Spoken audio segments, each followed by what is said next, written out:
Welcome, everyone, to Rutgers at the Voice of College Football. I'm here with my fantastic co-hosts, Gabriel Pickup and Donovan Gibbs. Of course, happy holidays, happy New Year. We have a great episode for you here today. We're going to first, as always, talk about the pickup dates, and then we're going to talk about our New Year's resolutions for Rutgers football. So, Gabe, why don't you start us off with the pickup dates? Yes, and how is everybody doing? As Adam said, Merry Christmas, Happy New Year, Happy Hanukkah to those who celebrated, Happy Kwanzaa to those who celebrated. It's the most wonderful time of the year. So, I hope everyone got something good from Santa Claus or Hanukkah Harry. I don't think that's really a thing. I'm Jewish, and I don't even think that's a thing. But anyways, so the first pickup date and the only actual pickup date, the other one, it's more of a talking point, but you'll know what I'm saying when I get to it. So the first one is we all know the Hula Bowl is coming up, and we have some players that will be participating in the Hula Bowl. So it's a game dedicated to the seniors. It's the longest tradition game dedicated to the seniors. DT Sheffield will be there. Jet Elad will be there. Daryl Jabome will be there. He's a redshirt junior, but he could declare for the draft. And Ethan Kaliakmanis, who has declared for the draft this week too. They will all be there. So congratulations to all of them.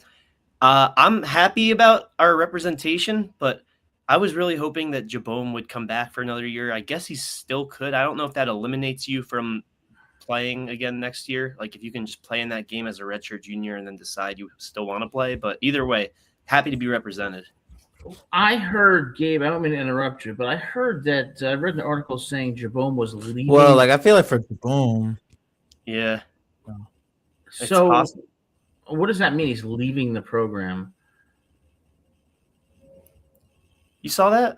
I didn't see that anywhere. It could mean that he's either taking a absence from the program for like for a personal reason of time, like how some players do leave their schools for personal reasons or something of that nature, or it could just be because he's planning on either transferring out or declaring. But I think you can still do a lot of the the draft scouting events and still come back to school because I know you can do it in the NBA, so you might be able to do it in the NFL. Yeah. Adam, I don't see that anywhere. I'm looking now. I saw it last night, but I saw it in, I forget what article I saw it in, but I saw that last night. And Pitch Snipe Husker take two. We had technical difficulties at the first attempt, but I think we're going to lose him. And we could talk about that as part of our New Year's resolutions. But yeah, I mean, I have that as part of mine, somewhat, but. Yeah, I don't see him leaving in any articles, but I guess it's possible that he might have announced it and came back. And Jason, we didn't ban you, my guy. We had one come up. We had a live stream and we had technical difficulties, so we had to do this without the notification, I suppose. Congratulations to everyone. I hope that we show out. I hope, who I think can benefit the most from this is DT Sheffield, because he had a good year. He didn't have any standout games, but he didn't have any terrible games either. He was kind of like a steady target. But this game, he could legitimately have a really good game and potentially shoot up a draft boards. And just it's not just the game. There's also the training aspects of it as well. So they're going to potentially do 7-on-7s. They're potentially going to do 1-on-1s with the DBs and the wide receivers. They most likely are going to do a pass scale segment of the practices at the Hula Bowl. So that's going to be a great time for DT Sheffield to display his speed, because that's what he came to Rutgers to do. He was a speedster for most of the season, and this is a great opportunity to show that against a lot of guys. All right, wait a second here. I gotta be that guy. What the hell is the Hula Bowl? I knew the Senior Bowl. I've heard of the Senior Bowl. What is the Hula Bowl? It's kind of the same thing as the Senior Bowl. So basically, the Senior Bowl invites the 100 best seniors. The 100 best, okay. So 1 to 100, and then there's other bowls, the FCS or the East West Shrine Bowl, which includes all players going down from D2 all the way to D1. There's the Hula Bowl as well, and they're just basically last chance games / drills / anything to get their talents out to NFL scouts. It's like you were upset that, like, for the last game we couldn't get Ethan out there or DT. Jet Eli out there for one more game. But in a sense, this is that game for them. I think we should have gone to the Birmingham Bowl and said no to the Hula Bowl. Well, you And don't play say against no, Georgia you don't say no Southern? to the Hula Bowl if you're an individual. The Hula 'Cause Bowl. you're not going there as a team. You're going there as you're representing yourself. So let me guess. The Hula Bowl's in Hawaii. Correct, I believe. So they're going to fly Yes. about 10 hours to Hawaii when we could have been playing Clay Helton, former USC coach, in the Birmingham Bowl. I think that bowls like this, I don't know how well that they benefit players because, you could perform poorly too. And I think the draft status for the players that are going, apart from Ethan Kaliakmanis, is probably undrafted free agents, but I digress. Go on. That's why I would say it's actually a good thing because for an athlete, you're already taking that risk knowing that you're either going to do well at this or not do well. That's why a lot of, even going down to high school, that's why a lot of high school athletes do prospect camps because they just want to showcase onto a grander scale. And we saw DT Sheffield not have good games against pretty much most of the Big Ten schedule, and he was nowhere to be found against Oregon. He was nowhere to be found against Ohio State. We saw the same thing kind of similar to Daryl Jaboom, who had a decent game against Ohio State, but he was nowhere to be seen against Oregon. So same thing with Ethan Kaliakmanis as well. His poorest games have been, outside of that Illinois game, has been against top-tier competition in the Big Ten.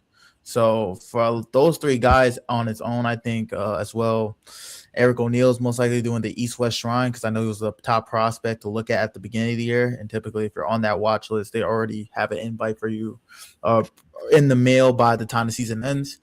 This is pretty much a last chance for a lot of them to still be like, yes, those 2 games I did underperform, but there's a chance that I can still show you that I can perform at the next level. And for undrafted free agent type of tier guys, like you mentioned, this could be a chance for them to get their name called in the later days of the draft instead of just after the draft. And I think that DT is a guy that he's probably not he's not on draft big boards right now, but I think that he's such a good athlete that stuff like this can only really benefit him. To me, this is the type of competition that will showcase his skills because honestly, he is a better wide receiver 1 than he is a wide receiver 3. That's why I think he was so impressive at North Texas. He's one of those. He's a ball hawk, and that's not like a bad thing in football. If you're a ball hawking wide receiver, that means you pull in targets. And we saw that DT was most effective when his role was increased over the years. So I think that a bowl like this, one that can showcase his route running ability, his switch and momentum, we don't get to see that much when you play in the slot. You don't get to do a lot of crafty routes. So I think that stuff like this can only benefit him.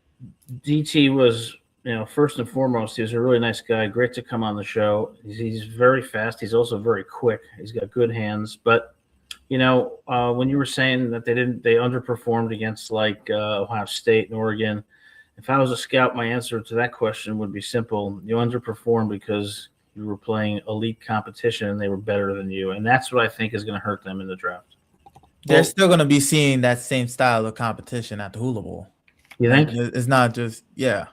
So they can still be like, okay, the thing is, as a player, if you're coming off of a team that's had a subpar year, you still want to be able to show scouts that, maybe it was just the system at hand more than it was just the player. And that's where the Hula Bowl, the Shrine Bowl, the Reese's Senior Bowl comes into play. It gives a lot of these players trying to get drafted the opportunity to show that.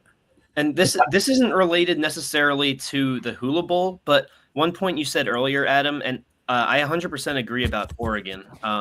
It was unacceptable how Ethan played against Oregon, but believe it or not, scoring 9 points against Ohio State and getting a touchdown that's above average for playing Ohio State. That's like putting up 40 against an NFL team. If you're a professional, it's like a team putting up 45 against us.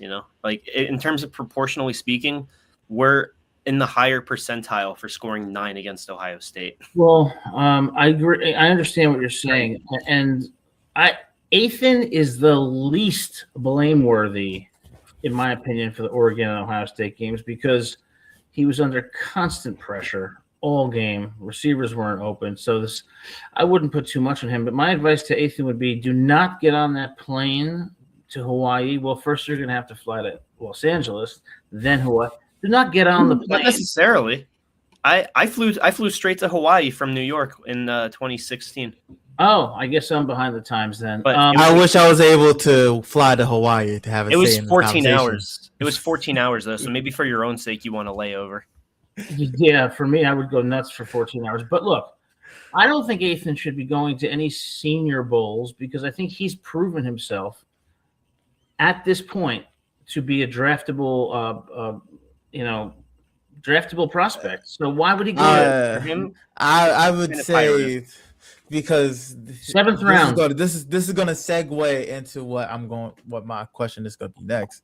First off, if he's projected to be a 7th round guy, you want to go to the Hula Bowl to make sure that you're in at least 6, 5, 4, 3, 2, because Gabe's already doing it.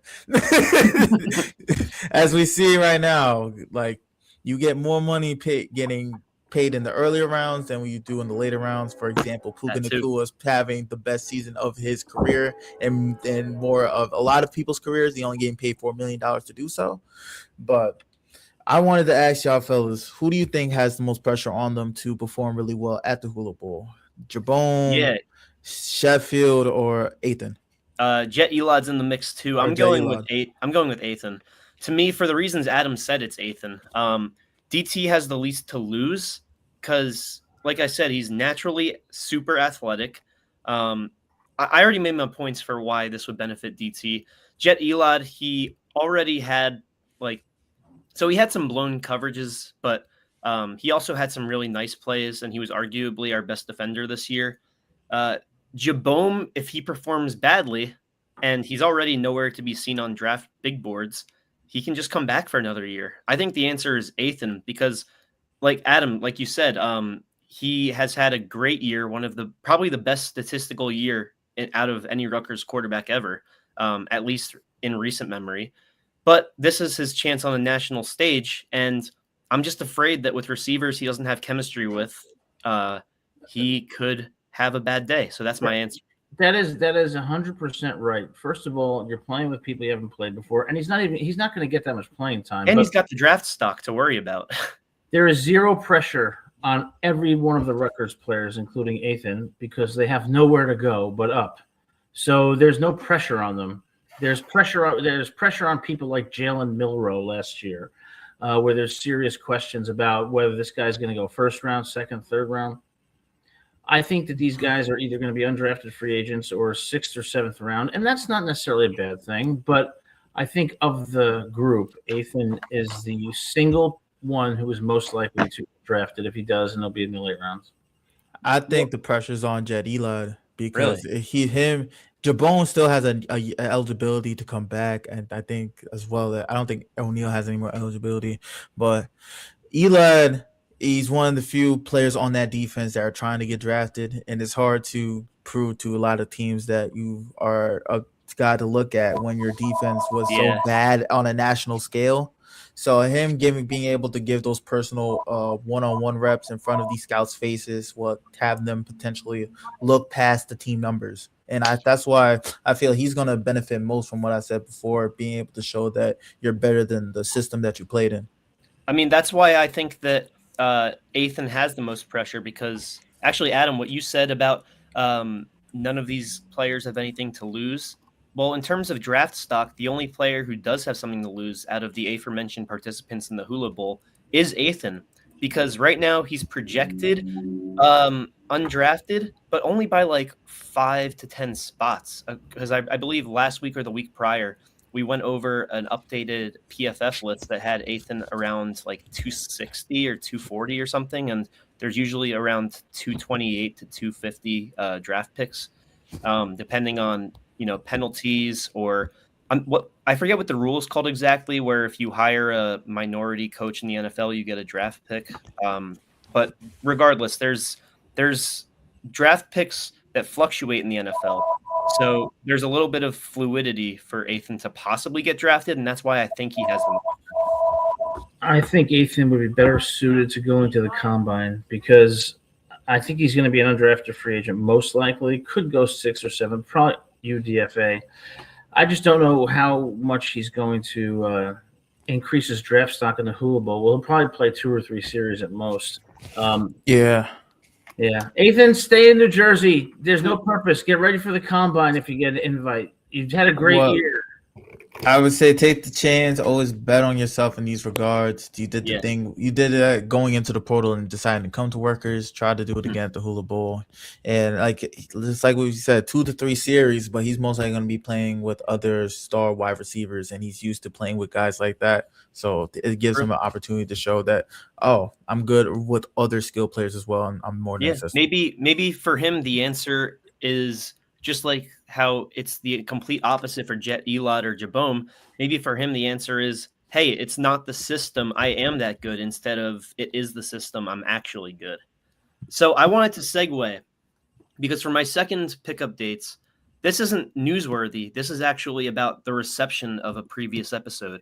We got some heat for aspiring to get Michigan State quarterback Aiden Childs in the portal. So I want someone in the audience listening to this, whether it's on TikTok, Instagram, YouTube, X, all Rutgers VOCFB. Like I said, we got some heat. So explain to us, how is it either a reach to land Childs, or how is it not an attractive option at quarterback to land Childs? Because I got some news for you. Either way, we are going into next season without Ethan Kaliakmanis, and Surace can be great. There's no questions asked about that. Of course he can be, but we need some competition at quarterback 1. And so that is my take for why Aiden Childs would be good. I mean, they had a bad record, sure, but he also had 10 touchdowns to 3 interceptions. I believe he had close to 70% completion percentage. And so he had a great year, but at the same time, there's a bunch of other quarterbacks that are already declaring their intent to enter the portal. Why is that not a good fit? Because you can definitely get something better than Aiden Childs in the portal. You can definitely get something better. It's good that they're getting guys already from, let's say, Michigan State to have interest. Like, most likely that's not going to be the only guy. But if Aiden Childs is the only guy you're able to grab in a portal that currently has Rocco Beck, has a lot of smaller mid-major guys as well that have put their name in the portal from the group of 5. Alonzo Barnett, that's a potential guy that they can get as well from JMU and going to Jersey. That's an easy grab for them as well. So there's guys already that are in the portal that look better than Aiden Childs, that play better than Aiden Childs. So why, if you're gonna try to go big, because we know they're not going to get Trinidad Chambliss. We know they're not going to get a guy as like Drew Messermaker or Sam Levitt. Messermaker had the best year of a freshman QB at North Texas. But my only hope is that he's G5, and maybe you want to go to the Big Ten. That's my only pitch. He's already in Texas. There's at least there's 2 SEC schools and 1 Big 12 school in that general area. They're going to look at him because all 3 of them have QBs that are going to be. Well, no, Texas is not involved in this, but Texas A&M and potentially Texas Tech have potential pieces that they could look at to add on to the roster at the QB depth chart. But you have better options than Aiden Child that are available. So if you're a Rutgers fan seeing that, it's okay to kind of worry at it. But if we want to sustain KJ Duff or Ian Strong or Antoine Raymond, he's still a good quarterback. Michigan State having a terrible record, to me, usually quarterbacks get the blame. That is not his fault. He had a very efficient year this year. Yeah, and I don't know what's going on here where you say people are giving you heat for that suggestion. I stand by that suggestion. I mean, for those of you who are giving heat for that, what do you want us to do? We have a quarterback who is going to be starting in his first year, and we don't really know how good he is going to be. So to have competition in there and a very capable backup even is important. And Aiden Childs is not horrible. And certainly he has performed well enough to warrant consideration along with Messermaker. So I think I did see one of those comments that you posted that's asked who gave us a microphone. Yeah, no, I'm not going to lie. They say, I think it's the same guy. He says that in like almost every video. Yeah, and he can say all he wants, but maybe he can give us his reasoning of why he believes that. I mean, we don't really even have a backup quarterback that I know of at this point. Our backup quarterback right now is the kid from Germantown Academy, and he's going to be a freshman too. Okay, so we need at least a backup, or preferably someone who's going to compete with AJ for the starting job and who has experience. Aiden Childs is good enough to warrant consideration by Rutgers. I mean, he's good enough to start over AJ, or AJ is good enough to start over him. I don't think that either one of those guys starting next year would be a bad thing. Yeah, it'll be a tight knit QB battle for that starting position. That's gonna be something that if they're able to land Childs, we're most likely not going to find out who the QB is until the week of the game, because that's something that's going to be tight knit through spring and most likely tight knit through the summer. And there's a guy on TikTok too. It's kind of funny. His account, Jim from Chatham NJ. Every single time I post something, usually about like Coach Shiano or Kelly Zinn, he comments, and I don't think he understands quite how NIL works, but maybe I'm in the fault here. He always comments, defund Rutgers football and athletics immediately. Stop the NJ taxpayer subsidization. Well, it is money that's coming from the school. The school is I think, is Rutgers a public university? This must be someone who voted for Mickey Sherrill. All right, man. I digress. I'm sorry. No, it's what's it called? It is a public school. State. Then yeah, I can New Jersey. I can see his frustrations because the taxes do go to the school since it's under the state. Frustration. Because it sounds like the dude's frustrated. I don't know why they're getting after you on. I don't know why they're getting after you on TikTok when currently, if we check the score, you're 1-for-1 with your predictions. I'm frustrated, but the answer is not to attack Gabe. Yeah, it is. Why not? Shoot, because you're making a reasonable point. What's funny if they're attacking you, that means you're going to be right again. That's what it sounds like. That's a good point. You know what? Have at me, Gator fans. But seriously though, it's funny because this guy follows us, but he just comments on everything, something like hoping that these Seton Hall fans are a bunch of loudmouths. Ever since PJ Carlismo, they think they're the best things in sliced bread. Get lost. It was 1 year and you lost to Michigan. Get over it. Hey, they got some pretty solid hoops though. In 1989, they had their shot. They blew it. Enough is enough. All right. Well, that's all I got for the pickup dates. I just wanted to bring that point back because, look, the transfer portal it will be open by the end of the week, so we'll probably be having some emergency podcasts.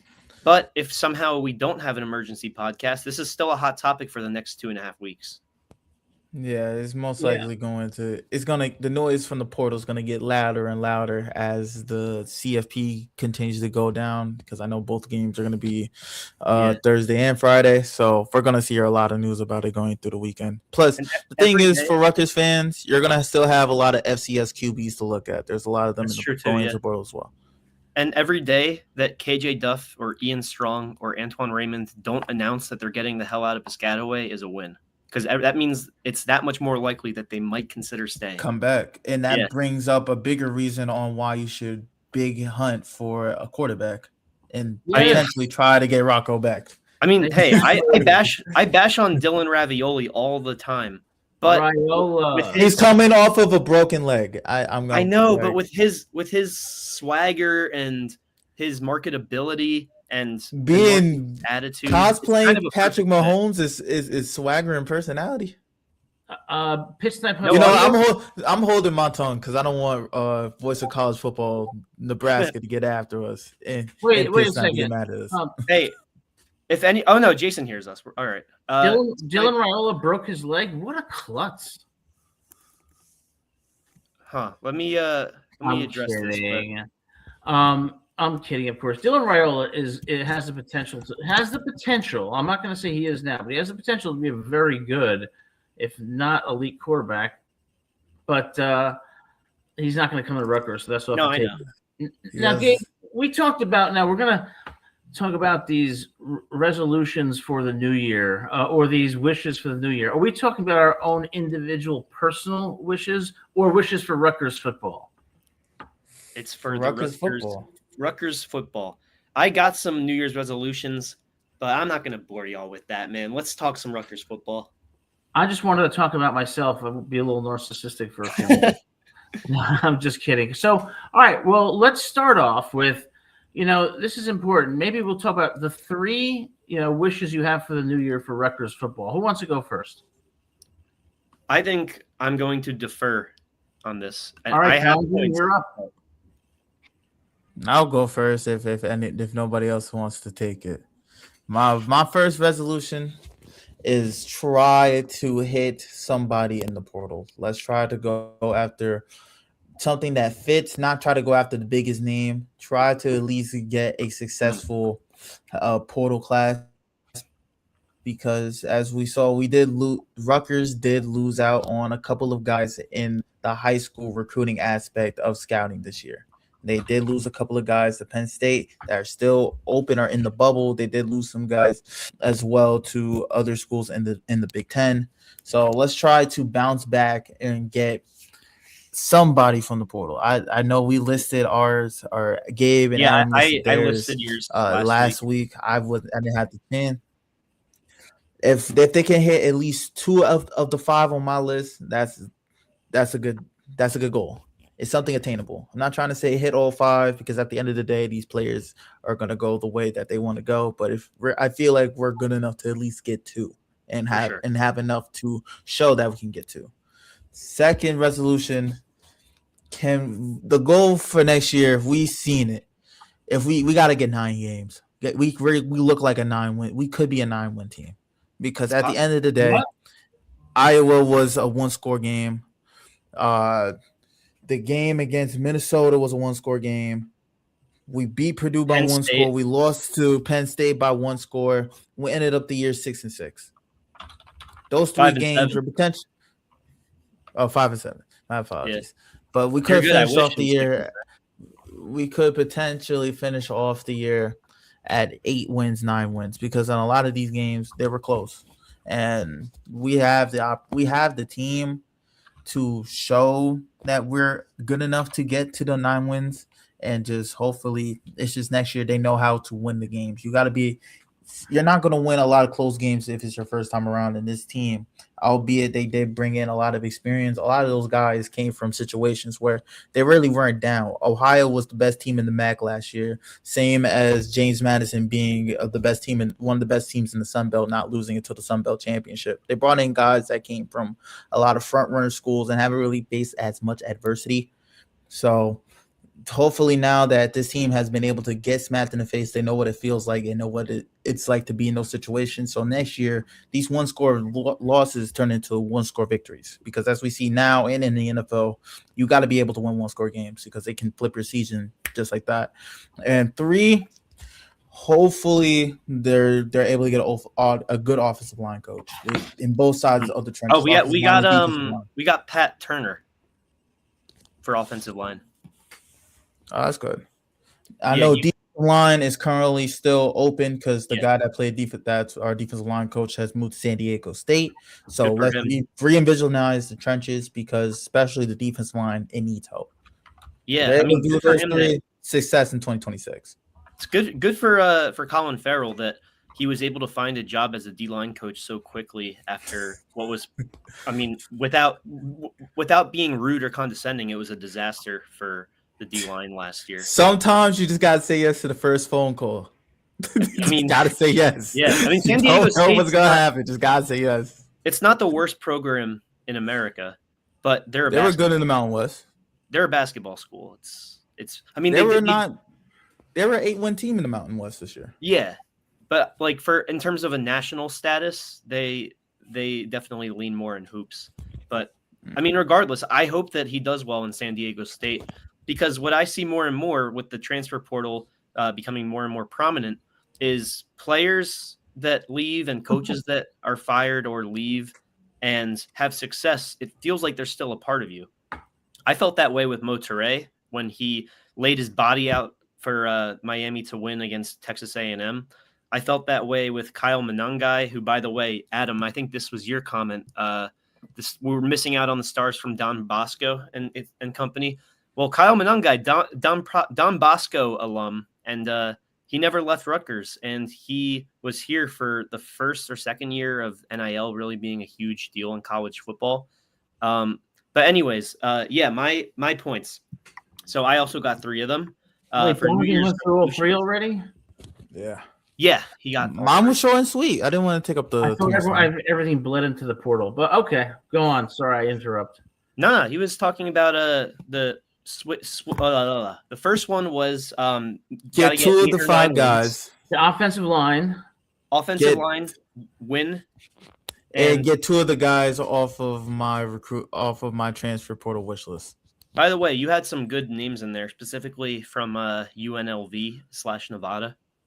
Oh, the 2 guys from Nevada, the offensive lineman and the edge rusher. Yeah, I mean offensive line. That's G5. That's the thing. Rutgers doesn't need to go after Power 4 guys. They are good enough, and there's enough talent out here in college football for you to get G5 guys and be successful. For sure, especially we're seeing it right now with Indiana. You see, Corsinetti brought half of his guys from that JMU roster to Indiana, and Indiana is currently the national first seed. Yeah, and with all these players staying an extra year, an extra 2 years, I mean, there's more talent out there to scout, plain and simple. So my New Year's resolutions for Rutgers, my first one, between the team, the staff, the fans, we have to have said enough is enough with accepting losses, and that goes for me too. Whether it's losing to Appalachian State by 50 or Ohio State by 3, losing is unacceptable. This is the only way we can really rebuild the program moving forward for sustained success. And that kind of ties in with Donovan's one of his points about how we have to get 8 or 9 wins. I'm in the same boat. And Kelly Zinn has said she's going to judge this program by its wins and losses. And this was like almost everything that could go wrong did go wrong year. So maybe next year the tables turn and anything less is unacceptable. It doesn't mean we don't love the program. It just means it's unacceptable and we're pissed off for you guys, not at you guys. That's my first point. My second one is we have to, believe it or not, there was defensive talent on this team last year, and we have to retain it. Now, this could age poorly as soon as this week when the portal opens up, but we must hold on to any eligible talent we have defensively.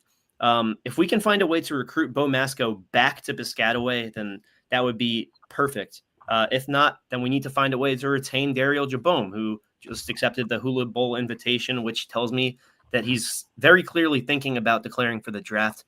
Jabome, you have been a very good representation of Rutgers, but you really shouldn't declare. And I say that from the bottom of my heart and with love for what you have done for this program, but you're just not on any big boards, and next year you could be. I think you should come back, and I think we ought to continue recruiting both Jabome and Masco, who are, if not almost certainly, leaving this program. My third point, which we kind of talked about earlier, this is my third resolution that Rutgers should consider. And hey, we already talked about how we caught some heat for this, but we need to be competitive in the portal at quarterback. I mentioned Aiden Childs, obviously, Drew Mestamaker, who, man, that would be my dream quarterback. I just don't see it, but I really want to see it. Rocco Becht out of Iowa State. Donovan, that's your guy. And honestly, I would love Rocco Becht. He kind of has like some Josh Allen in him. Josh Allen did just have a bad game against the Eagles, but regardless, it feels believable. It just feels believable enough because there's so many other big star names that teams that are looking for QBs can get, and it just feels like Drew's a part of that list. Rocco, due to the year he had, it's like right below it, and we're able to just snag him. My only hope for landing Drew Mestamaker is that he was G5, but that's the only reason why I think that it's even like a 2% chance. But here's a quarterback that intrigues me a lot. Byram Brown out of South Florida. That would be another name I would reach for. South Florida had a great year for their standards. If he doesn't go to Auburn with his coach, I would see it. That's the thing. His coach got the Auburn job. That's true too, yeah. And Auburn Jackson Arnold, I think, is hitting the portal along with their quarterback that benched Jackson Arnold eventually. So their quarterback position is also open. If we settle for Jackson Arnold, that would not be fun. Oh, I would settle for Jackson Arnold in a heartbeat. Really? It's not bad. It's not as bad. At Rutgers, I don't like it. I think Okay, first Adam, Yes. and then I'm gonna say Gabe. Jackson Arnold or Aiden Childs. that's what I was gonna say. Jackson Like, Arnold. is it a reach to say Childs is better? No, Jackson Arnold's Like, better. In my view. stop me if I'm wrong. Like, I'm not saying that with as much certainty as I did with Callie McManus, DJ Lagway, but to me, it feels like Childs had the better year. Chat, if you were able to get one of these two dudes out the portal for your, Yes, for your please team, let us would it know. be Jackson Arnold or Aiden Childs? Jackson If I'm Arnold. tripping, I'm tripping, and I'll admit it. But I'm You're not tripping. genuinely asking because It's a difference of opinion. You're not tripping, but Jackson Arnold has more upside. Upside, yeah, but look, after Ethan Callie-McManus had the best year for a quarterback at Rutgers statistically, do we want someone who could be a turnover machine, get benched? Well, that's what Ethan was coming into Rutgers. His thing was he had a lot of turnovers. Look, Ethan was good. Ethan was very good. He was not great. He was very good. And I think we need to look for someone who is going to, like a Jackson Arnold, who has that upside. And if not, Aiden Childs is still a reasonable suggestion, but we need to go after somebody. And I'm not knocking AJ Serace. I just know that, number one, I haven't seen much of him. He may be very good, but we need more than one competent quarterback on the roster.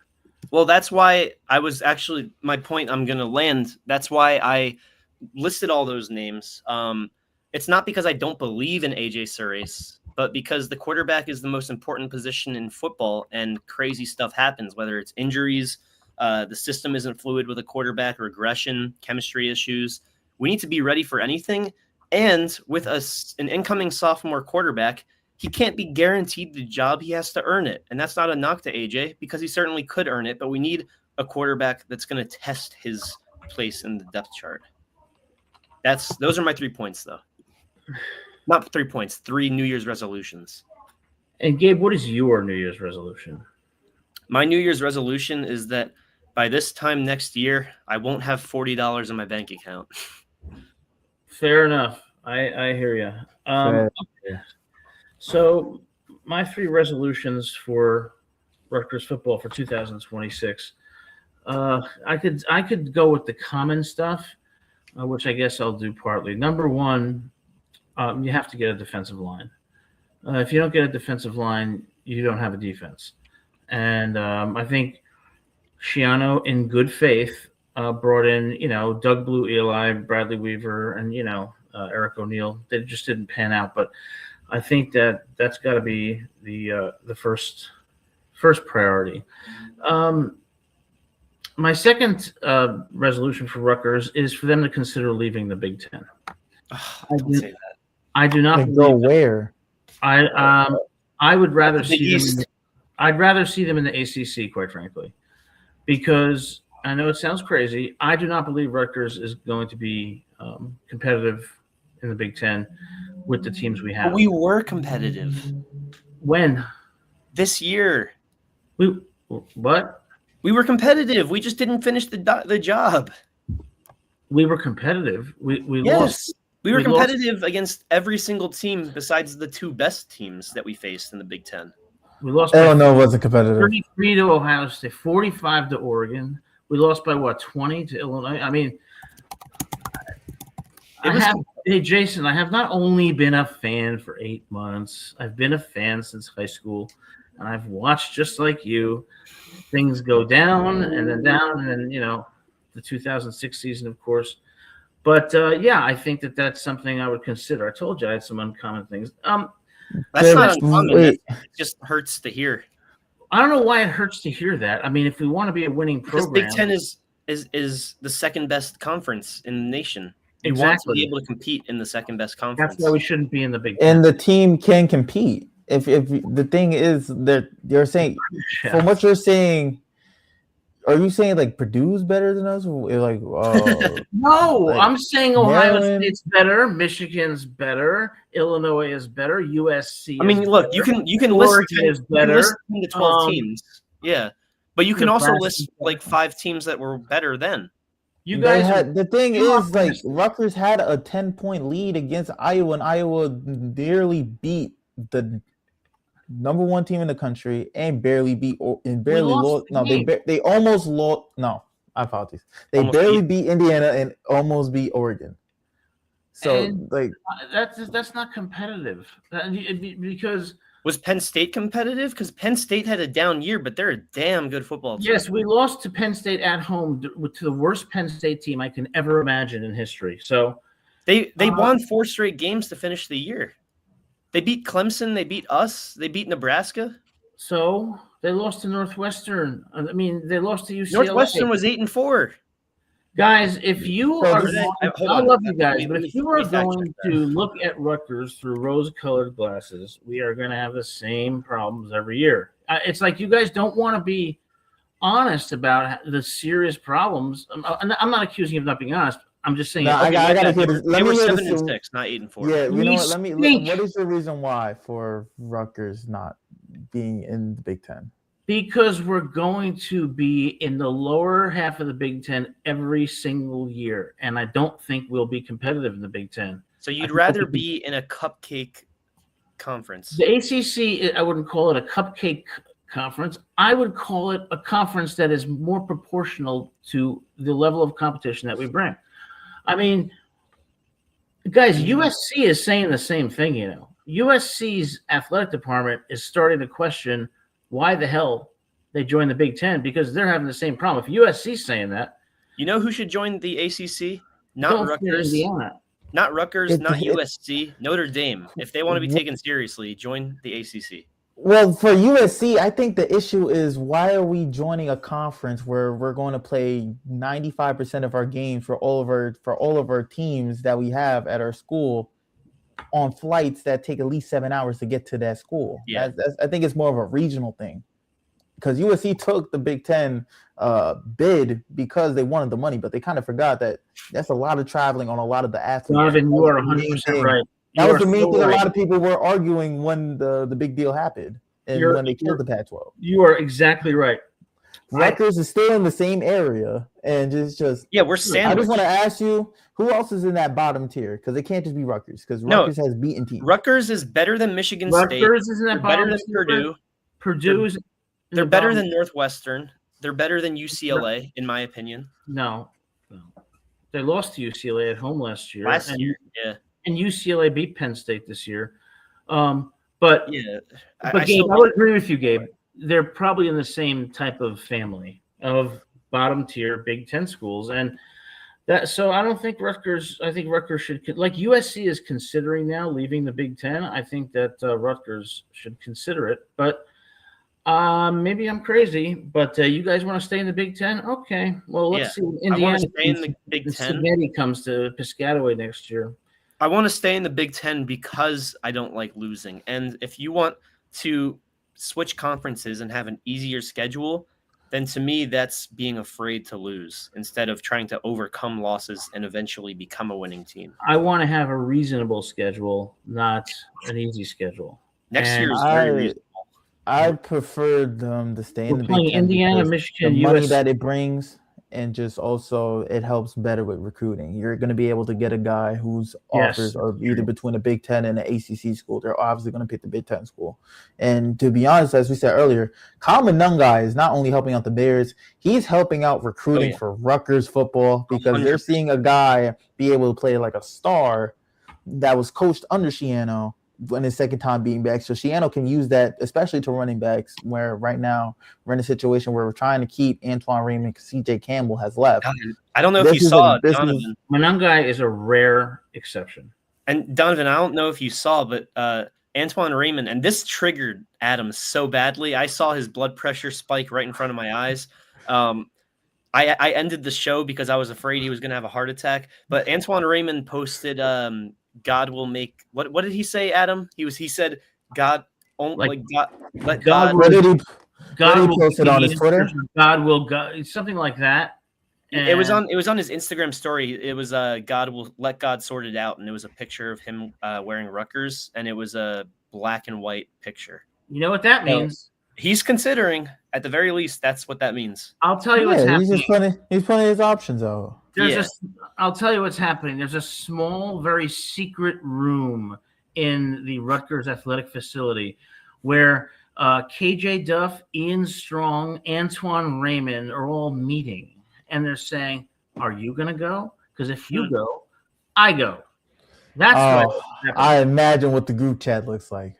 Oh yeah, for not only them but like everybody else in the in those position groups, because they're all trying to see, is he staying, is he leaving? Because what they're going to do is most likely going to affect a lot of other people's decisions. I'm surprised that KJ hasn't announced his decision yet. I think he's going too soon.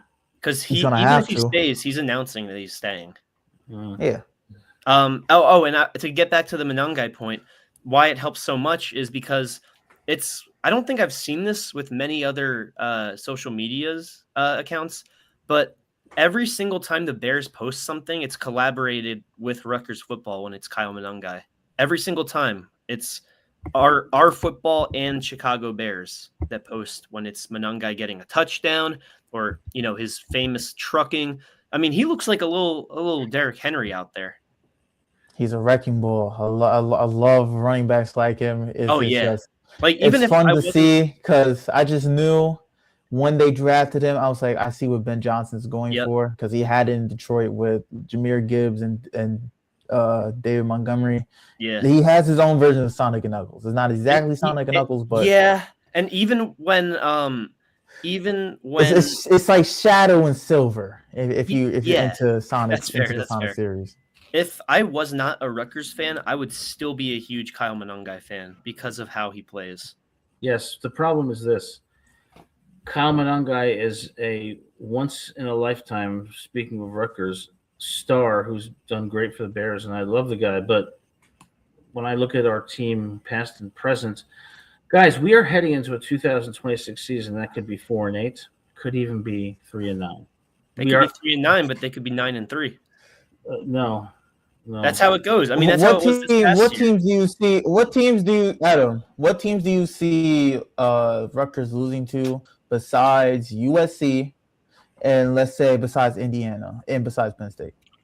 Because I see Maryland, Northwestern, 2 games that they can win. They beat Maryland this year as well. Northwestern hasn't looked good so far and got lucky. Michigan's going. Yeah, I said Michigan, Indiana, and Penn State. Those are the only 3 losses I can see. Penn State, USC, Nebraska. That's 5. Nebraska's not a gimme for them. And then Nebraska's coming to Piscataway. Yes, and we're going right. I know, and I think they're going to beat us. And we're going at Northwestern, right? Yeah. Okay, that's 6. Who else do we have? We have We start off the year potentially going 5-0, because I don't see Northwestern beating. And then it's Penn State, then it's Indiana, Michigan State, Nebraska, USC. Oh, Michigan State, we Wisconsin. Do you see us losing to Wisconsin? Yes, and Camp Randall. Wisconsin. You think we're going to go to Wisconsin, go to Camp Randall, and beat the Badgers with a defense that has? We didn't even mention Wisconsin when we were talking about the bottom of the Big Ten. They're bottom of the Big Ten. As bad as our defense was this year, the only ones that did produce somewhat are gone. We have no depth. That's not true. It's not we're doomed. It's a whole clean slate. You can't get worse defensively. We got all new personnel, all new staff. We can't. I can't have the roster talk of just like they're leaving when like the portal's about to open and we're going. Yeah, we don't even know a lot of guys on that end. Cam Miller, Bradley Weaver, Eric O'Neill, Jabome. Guess what? And you know what, Adam? We've said this before, where all those names sound great, but you mesh them together and the product doesn't work. Well, the product can be worse. God knows who's going to be starting in their position. Well, that's to be determined. And we saw last year. We just picked up a 4-star. We just picked up a 4-star edge rusher, Wadiq. Wadiq's going to get more time to play. So we have somebody that's going to replace Weaver or O'Neal. So we have young guys that are going to have the opportunity to take that next step. I do. I just look at it because Rutgers has more of a better potential future turnout, because they're getting a lot of the guys from Jersey, as we see especially with the James Franklin firing on Penn State. Those Jersey guys went straight to Rutgers. and instead of going to Penn State. I don't see them going to BT. Some of them might go, but like I don't see most of them. Like if they're a 4-star and above, I don't see them really going to BT. Okay. If they're a 3-star, responsibility. I'll tell you what. They have a lot of good young turnout that like, I can't be too like I'm keeping it. I hope I don't sound like I'm coming off of rose tinted glasses or coming off a little too biased. It's just I see more positive than negative when it comes to a lot of the younger stars. Yeah, well, and Adam, I'll tell you what. You don't have to be the guy who everyone hates. It's the thing about the whole Rutgers should leave the Big Ten thing is it's not an uncommon take. It sucks to hear, and I disagree with it. But this game right here, Wisconsin. If we lose to Wisconsin, we can revisit that, and then I'll have some serious opinions. We are going to lose to Wisconsin, but that's the game. If we lose to Wisconsin, the Fire Shiano calls are going to get louder. We are going to. Wisconsin lost to Oregon 21-10 in Eugene. Camp Randall is a tough place to play. They are going to beat us. Man, Wisconsin is. I know they finished off the year already. Malik Washington had his best game as a freshman against Wisconsin at Camp Randall. So, like, I could truly believe that they are a beatable team because if Maryland's beating them, we beat Maryland. When have we gone on the road and beaten any credible team? Maybe my memory at 50 years old is losing. Yo, Adam, between Iowa and Ohio State, Oregon, that's the three. Loss. Yeah, no, I'm not saying that. I'm saying for Wisconsin, they lost 37-0, 34-0. Okay, they did lose 21-7. I'll take that one back against Oregon. But between Iowa, they lost 37-0 to Iowa. I don't want to pride myself in close losses. I said I'm done with that. But we're better than Wisconsin. Okay, we are not better than Wisconsin. Well, I guess we'll have to see. And if we're not better than Wisconsin, then I will revisit your take. There's no way Kelly Zinn is going to allow things to be as it is. She's not. Wisconsin at that. Yeah, Kelly Zinn is not going to allow that. But what I'm worried about is that Kelly Zinn's going to leave. It's too soon. Too soon. She's still in her contract. I know that, but I'm worried in 3 or 4 years she's going to say, you know what, LSU, it was sunny down there, and we won national championships. At that point, that's when they should hire me. Well, you don't see. I'm kidding. Kelly Zinn? She was active at LSU when we got her, right? Yeah, I believe she was their active AD. Yeah. Yes. So I was gonna say she wouldn't leave us for another job, but then again, she left another job for us. So who knows? It's not my place to say. I'm not Kelly Zinn. I don't know Kelly Zinn, but I hope to hell that you're wrong. I have no information to suggest that it's pure speculation, but my point is she wants to win. And if we don't win sooner rather than later. But you know what? You know why I think she's going to stay for a little bit? Because she hasn't gotten the chance to lay her foot down yet. I agree with that. I do. So she's testing the waters. That's what she did all year, is test the waters as things were. She was testing the waters there out in West Lafayette when our athletic director is in the stands at the Purdue game, which we barely won. Yeah. I hate to be the guy who's negative because you know what? You guys might be shocked. I'm generally not a negative person. I'm actually I'm a really friendly guy, but but I tell it like it is and like I see it. And I wish I could share your optimism. Maybe you guys are right. Maybe I'm wrong. I don't see any evidence for the proposition that Rutgers belongs in the Big Ten or can be competitive next year. I completely understand that. My thing is just that the proposition is we're better than Purdue. And if Purdue's in the Big Ten, we sure have a right to be the Big Ten. Well, let me ask you this, Donovan. Why is it that James Madison is so good? Are their players, is their roster that much better than ours? I would say it comes down to roster, and it could just be because of the teams that they played this year. The Sun Belt is a growing conference, but they aren't as a superstar conference. Yeah, Old Dominion beat Virginia Tech this year, but to be honest, anybody could have beat Virginia Tech this year. And for a lot of the players that came out of it, they've shown to have some upside. We've seen players. That's why I'm going to be interested in seeing where does Alonzo Barnett go, because he had a stellar year in the Sun Belt team. But is that going to be enough to grant him a chance to play at a Power 4 school? But for overall, JMU has been good since going back to when they were FCS back when they were playing for. Why though? Why JMU does not have players that are necessarily so superior to us, but they have a program that produces and develops these players, and that goes to my third resolution, which is I want to see a fundamental change in the program's culture and philosophy. Because James Madison would have come to Rutgers this year, and they would have beat us with that quarterback and that running back. They would have beat us. I stayed away from culture and bringing back KJ Duff in my points because I thought that those would be brought up like religiously throughout this. I 100% agree about the culture. But with JMU, what they get in a easier conference and a better culture, they also lose in terms of every impact player leaving for the portal every year. And the thing is, they can't go up another. They can't go up another level yet because they just got to the Sun Belt back in 22, 23. Because they were a 10-win team 2 years ago when they got to the Sun Belt. It's just that they weren't bowl eligible, and then they won 11 games. They won 10 games last year. They won 11 games this year. They're most likely, if they're going to get a bid up, they're going to need to take that. But right now, they're just good. Jason, is that the facility? There's one viral facility. I don't know if it's for JMU or Tulane. I think it was a G5 school where the bathrooms, like the not the urinal, but like the toilet, you can sit down, do what you got to do, and you look out and you're watching the game from the 50-yard line, and it's actually insane. I think that's JMU that does that. That just seems very bizarre and very weird to me.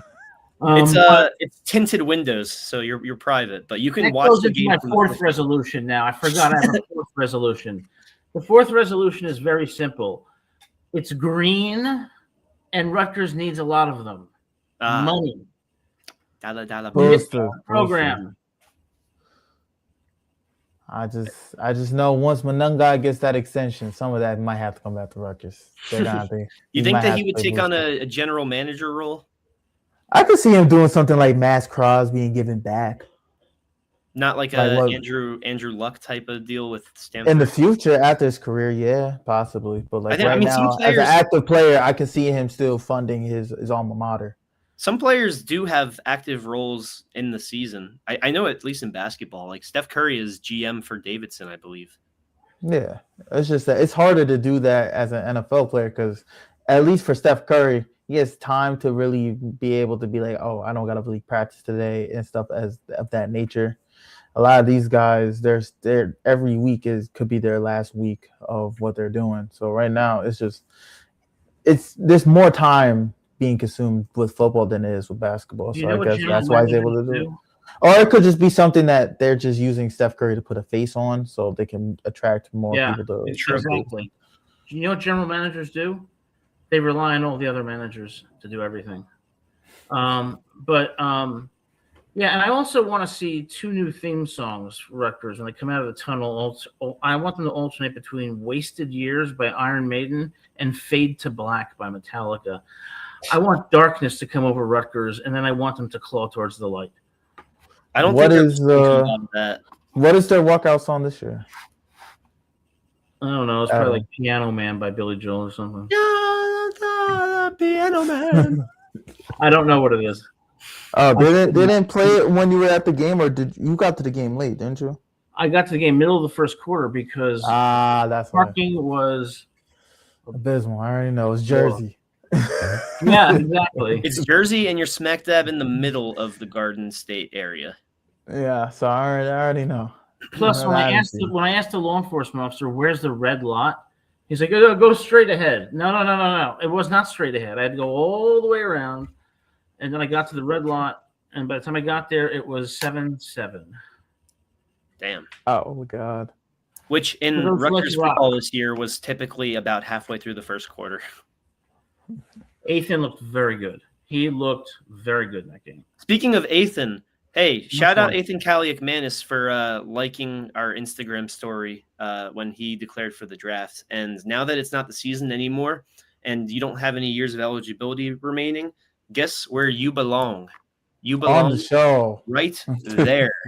Right, wait, We would right love there, we would there. love to hear your reaction on when you heard Gabe said that you will have a better season than DJ Oh Lagway, yeah. and Oh did my it. God. That landed in the locker room somehow. I'm sure of it. Hate to- Had to. It went viral. It went viral on SEC Twitter the minute it happened.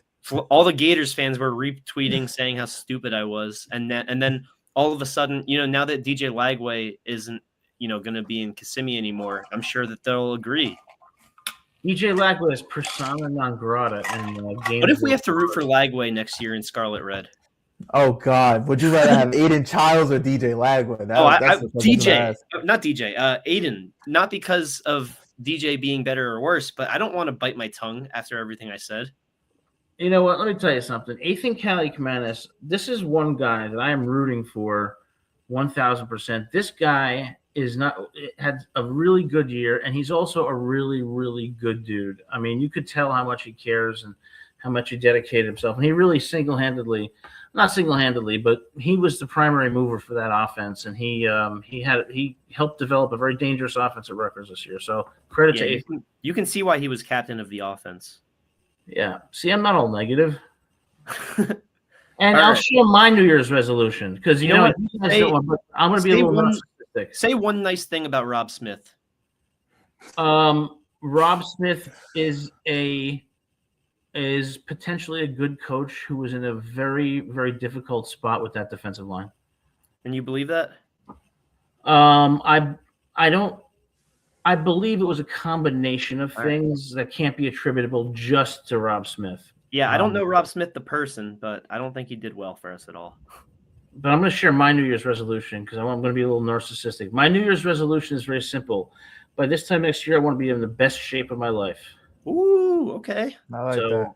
I'm going to work out. I'm going to keep working out. Yeah, you look slimmer too. I'm trying to be able to do a before and after photo with you on the screen when we intro the show. Yes, you know what it's going to say? It's going to say before, and then it's going to show me when I was really heavy, and it's going to say way before. That is from The Sopranos. I don't know if you've ever seen that. Yeah, also, I remember that. I know it's it's not going to be right before New Year's this time next week anymore, but I got a homework assignment that I will do before the show starts next week. What I will do is I will go back, look at all of the shorts we have posted, make a compilation of all of our worst takes, and I will make it one long video, and we'll have it on here next I don't Monday. have any bad takes. What are you talking about? None at all. No, ever, right? Nope. Piss Night Husker. It is extremely hard, especially at 50 years old, because you work out, you eat less, and the weight doesn't come off as much. So it burns slower. It's a slower burn. So you just got to trust the process. Just trust it. It might feel slow. You don't look 50, but just trust it. You don't look 50. You look between 30 and 35. I'm not even just saying that. Thank you, man. I appreciate that. I was also thinking, based on Piss Night Husker's comment, there's a shortcut to losing the 30 pounds I need to lose. I could just get one of my legs cut off. And then the weight loss is already done. Well, that's the easy part. The hard part is trying to walk after. You got to be a really weird person to say something like I just said. And you know what? You might lose a pound or two if you go visit that JMU 50-yard line. Jason O, enough out of you. I hate Tennessee. Rocky Top, I cannot stand Rocky Top, but I do like the Michigan fight song. Do you like Morgan Wallen? Victor's valiant hail to the conquering. You know what my main point for becoming a Tennessee fan would be? It would be Peyton Manning. That's the Tennessee recruiting stance. Just Peyton Manning. No, you should be an Ole Miss fan because of Eli. No. I'm a Jets fan. Hates Ole Miss. I can't do Tennessee it. Tennessee likes to disappoint a little too much, so I just couldn't. I can't do Ole Miss because Eli Manning and Jackson. After what Diego Pavila did before the game and after the game, I'm getting muscles. See, well, progress.